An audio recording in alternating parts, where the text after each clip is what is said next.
Welcome to my basement pantry. This is where I keep a lot of my home canned goods, our extra foods, and our bulk food storage. And today we're going to talk about 10 things that I always buy in bulk to keep in our bulk storage so that I never run out and so that it just keeps my family of 7 in a good supply of things that we use very regularly and are cheaper to buy in bulk.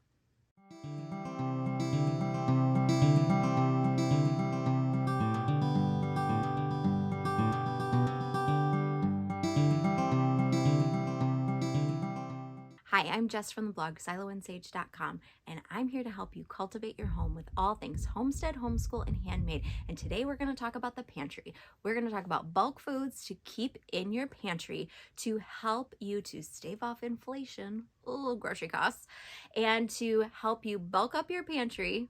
Haha, you like that? Bulk up your pantry with bulk foods? Wah, wah. On a budget. So I'm going to tell you 10 foods that I always buy in bulk to help my family keep on track with our budget and to feed these hungry boys of mine. The first thing on my list that I always buy in bulk is oats. Now, oats, I buy these oats in a 50-pound bag from Azure Standard. Now, you may not need to buy 50 pounds of oats for your family. We go through a lot of oats. I have 5 boys. They all eat oats. We eat a lot of oats in our house. And so I buy them in 50-pound bags and I keep them in these, there's not anything in this one, I think. I keep them in these big food grade buckets that they're actually marketed as pet food buckets, but they have a great gamma seal lid that goes on and off very quickly. This is empty, as you can see, because we go through a lot of oats. I keep oats upstairs, and then when we are ready to refill, we just kind of swap out. We keep actually a bin similar to this size or a bucket similar to this size upstairs, and we just swap them out as we go through them. But we probably keep 100 to 150 at least pounds of oats in our house at a time because we really do go through a lot of oats as a family of 7. The next item on my list is popcorn. This is a 25-pound bag of popcorn that I get from Azure Standard. Now, this obviously is not put away properly yet. I will need to put it into one of my food grade buckets. This is a bucket that I reused from rice that works perfectly for popcorn. So it doesn't have its original seal when it came with rice in it. I obviously had to break the seal, but it works really well for popcorn kernels because popcorn kernels will store for a very long time if you seal them up tightly. We keep a smaller container up in our regular everyday pantry in our kitchen, and I just refill it as I need to. So what I need to do right now is I need to take this bucket and refill the one that I have upstairs and then pour this into this one so that I can get it stored properly and it will stay really nice for a really long time. Now, we always make our popcorn on the stove. We don't buy microwave popcorn. We don't even have a microwave. But this is great because we can control the ingredients that are in it and it cooks really quickly and it fills bellies and is a nice inexpensive snack for my hungry boys. Next, I have flour. Flour is really economical to buy in bulk, especially if you have a large family or if you bake a lot. Now, we have some food sensitivities in our family. I have to eat gluten-free and one of my kids has to eat gluten-free. So buying gluten-free flour can be a lot more expensive than buying regular flour. But gluten-free flour, when you can find it in bulk, especially at Azure Standard. I know I'm singing their praises because I really do love them. I've shopped there for years and they have the best price on my favorite gluten-free flour. So I buy it in a 25-pound bag and then I put it in these food grade buckets. Now, these buckets I get from Tractor Supply because I find them to be the least expensive place to buy them. And if you can see on here, it says food grade, BPA free. That's what you want in a bucket that you're going to be putting food into directly into the bucket and not lining it with like a Mylar bag or something. This has another one of these Gamma Seal lids on top, so I could twist it on and off and it seals really tightly and keeps the moisture out. This is a great way to store flowers and things that you're going to be getting into fairly quickly. Flour, when you have ground flour, it is not going to last forever. It's not going to last as long as, say, popcorn will because it's just more exposed to the air and it has been broken down a little bit, so it's not going to last as long. Each flour has kind of a different shelf life, so you're going to have to look that up and see what you find for the particular flours that you use in your house. But I also buy my... Did I mention that I have 5 boys? I also buy my other flours in bulk, primarily from Azure too. This one has einkorn flour. This does not have a Gamma Seal lid on top, but that is because I actually get into this one pretty quickly. I just keep like a smaller 1 gallon jar of flour upstairs, and then I refill it pretty regularly. So I'm not too worried about this one needing to be stored really tightly. And I actually could probably do the same with this. We go through flour pretty quickly in our house, but these are just the lids that I have right now. So it's working well for now. If I was going to be trying to store flour for a longer period of time than just a few months, I would definitely need to put a Gamma Seal lid on it and get it stored really tightly so that it doesn't get moisture into it. The next thing on my list is nut butter. Now, most people will say peanut butter. We don't do peanuts in our house, but we do sunflower butter and we do almond butter, and I buy them in these buckets. I think they're about 9 pounds or so. It's just a lot more economical when you are buying really good quality nut butters. It's true of peanut butters and any kind of nut butter that you're going to buy, almond butter, cashew butter, sunflower butter, all of these nut butters. If you are going to keep them in your food storage and you're buying lots of small containers, it tends to really add up, the cost does, versus when you're buying them in bulk. Now, if your family doesn't eat a lot of nut butter, this might not be relevant for you, but my family does. I make a lot of homemade protein bars and I can use it in smoothies. It's just a great source of protein, especially if your kids are not eating a lot of meats, or if you just don't want to go out and buy a lot of granola bars, which I don't because they tend to be really expensive pre-made, but we make a lot of our own. So this is just a really great way to buy it in bulk, be able to make lots of batches of protein bars at one time and be able to feed all of my growing boys. The next item on my list is rice.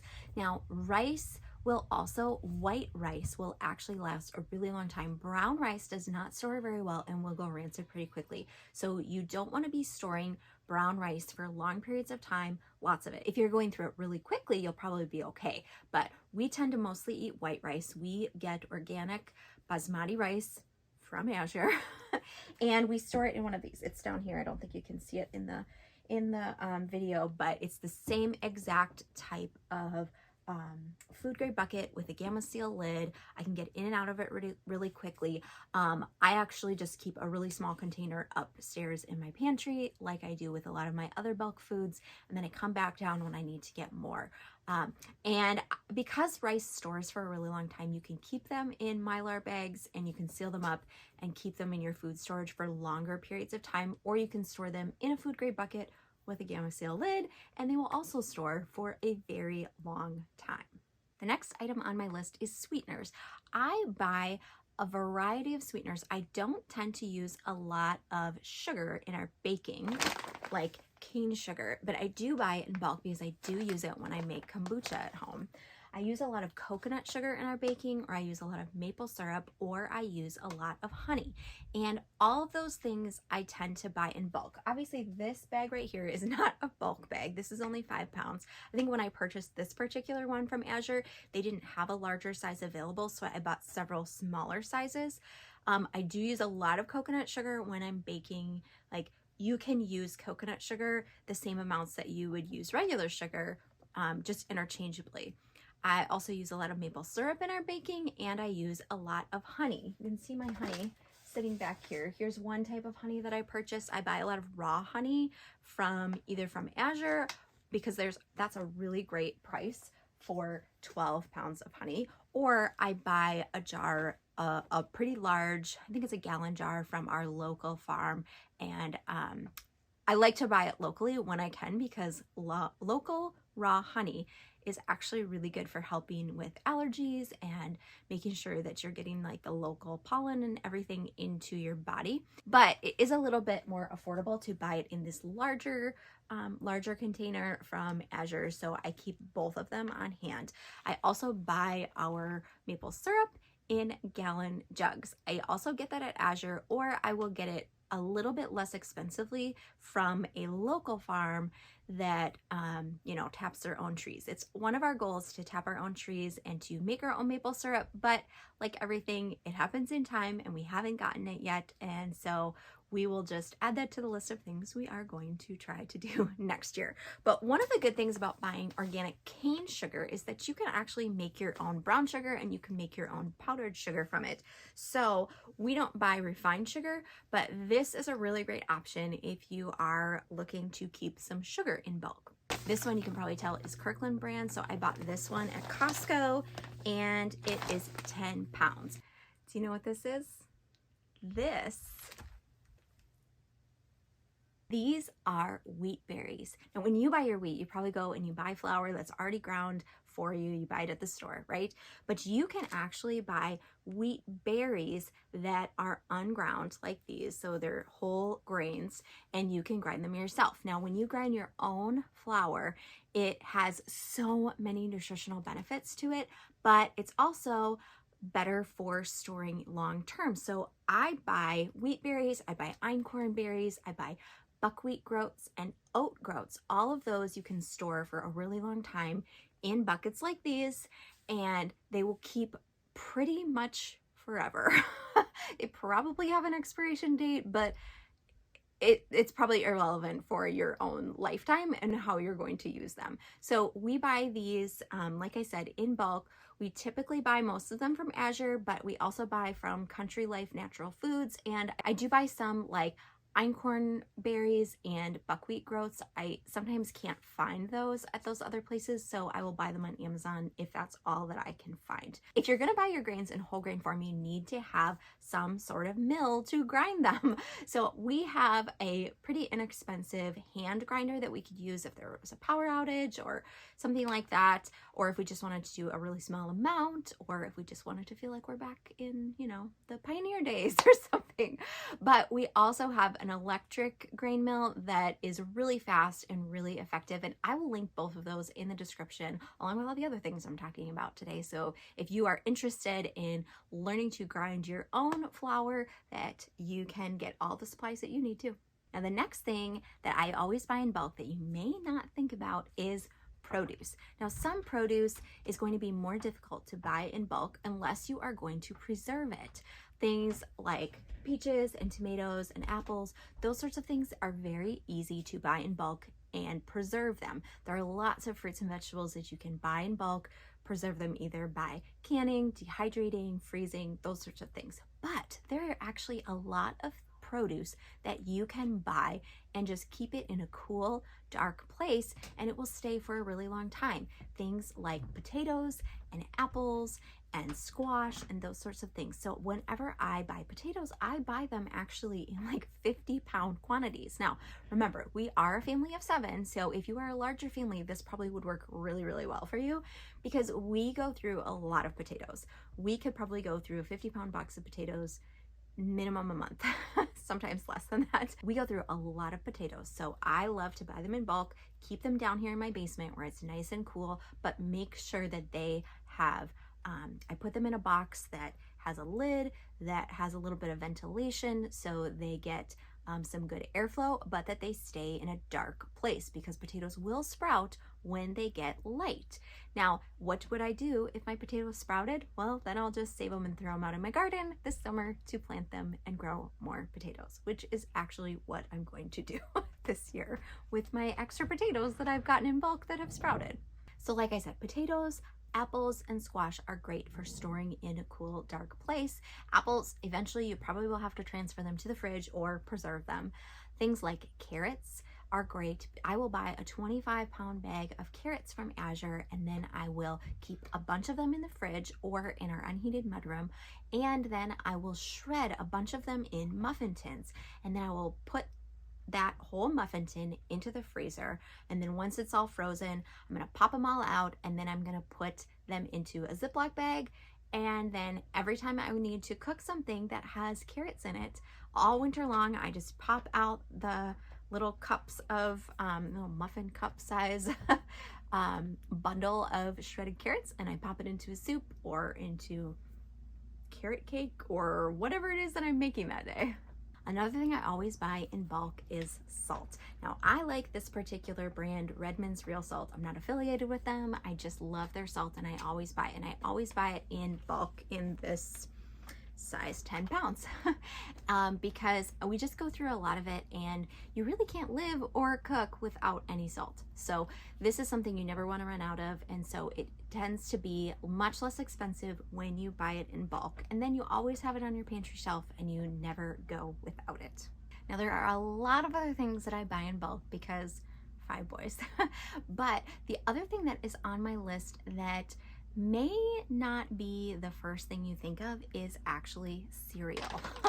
Now, these are organic brown Rice Krispies that I get from Azure, and these are great for having a bowl of cereal, making Rice Krispie treats, those sort of thing, and they are made without any of the junk, and they are really inexpensive to buy in bulk. I actually get 4 of these huge bags at a time. It is very inexpensive, and they last us a really, really long time. But you can use these to make things like granola bars, Rice Krispie treats, any kind of cereal blend, or just eating as a bowl of cereal. Now, I know you might think, Jess, don't you claim to be like real food, homesteader? Yeah, but sometimes we eat cereal. Everybody probably has their processed foods that they go to or that just make their life more convenient. Now, would we have to eat cereal if we didn't have access to cereal? Would we be fine? Yeah, I've got my 50-pound bags of oats. We would be totally fine. But we like to have cereal because it's easy in the morning and my kids enjoy it, and that's a good enough reason for me. But I do want to get cereals that are lower in sugar and don't have a lot of the junk in them that most cereals do have. So I like to buy this Nature's Path cereal. We get several different varieties of their cereals. Mesa Harvest or Mesa Sunrise is the one that we also get, and then we get these whole O's, which are their kind of Cheerios. My kids really like them. They're really easy to have as just a snack. You could also use them to make granola bars. You could use them to make lots of different things, and you can just have yourself a bowl of cereal. Now, with all the things going on in the world right now, I really think that buying foods in bulk and building up a prepared pantry are so important. If you haven't already, make sure you go back and watch my video, 15 ways to build a prepared pantry on a budget, and that will help you get started if this is kind of a new concept to you. If you're going to be buying foods in bulk, building a prepared pantry, you need to make sure that you are storing your foods properly. You don't want to get bugs and pests and mice and all these things. You want to protect your investment, because buying in bulk, it doesn't make any sense if you are not actually going to be able to eat the foods. And I have made some mistakes in my prepared pantry, and I have definitely wasted some foods. Now, thankfully, I do have chickens, and so anything that ends up getting bugs in it, I will just end up feeding to my chickens. But it is a little bit more wasteful, and I would prefer to be able to eat the foods that we bought for ourselves to eat. So storing them properly is super important. So you can get oftentimes you can go to bakeries and you can get buckets that are similar to these, like frosting buckets, things like that. They will sell them to you or even give them to you, but oftentimes they'll sell them to you very cheaply. Or these bins that I showed you earlier, these food grade buckets, these are my favorite, and they have definitely gone up in price recently, but they are still worth it. And I'm going to link all of these things in the description for you below.